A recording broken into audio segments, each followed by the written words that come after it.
Thank you, Jen. The State Department just said about the U.S. and Russia that there are still some areas in which the fulfillment of our national security priorities and imperatives require us to engage and coexist. How is it that we are still engaging and coexisting with the Russians?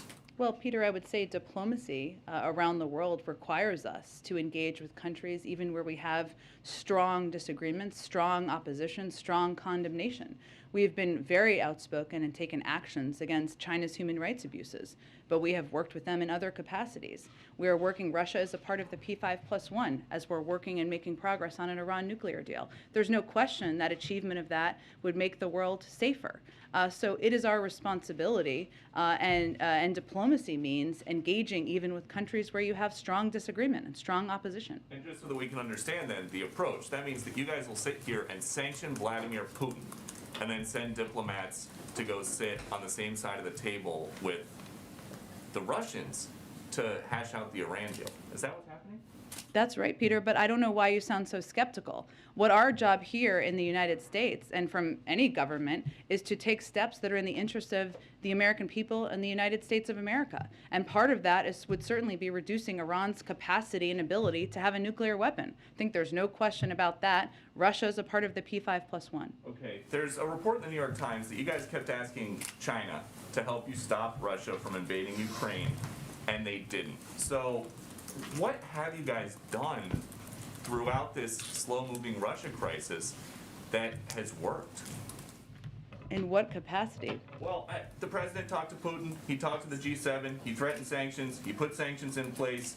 Now he says the sanctions are going to take 30 days, or about a month. Do you guys think the people in Ukraine have about a month? Well, Peter, let me just take a step back and explain to everyone how diplomacy works and how our approach from the United States has worked.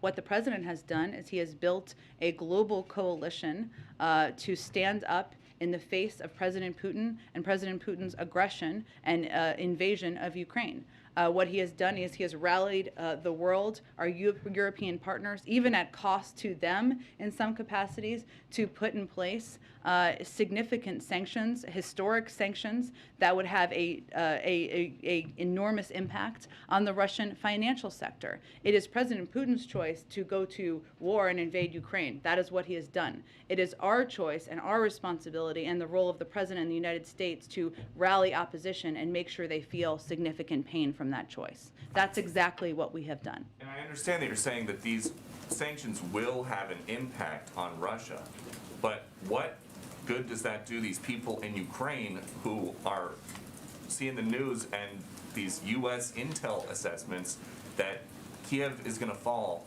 any day? Well, Peter, first of all, we are the largest provider of humanitarian assistance, of security assistance in the world to the Ukrainian government, which still stands, and the biggest supporter of the Ukrainian people.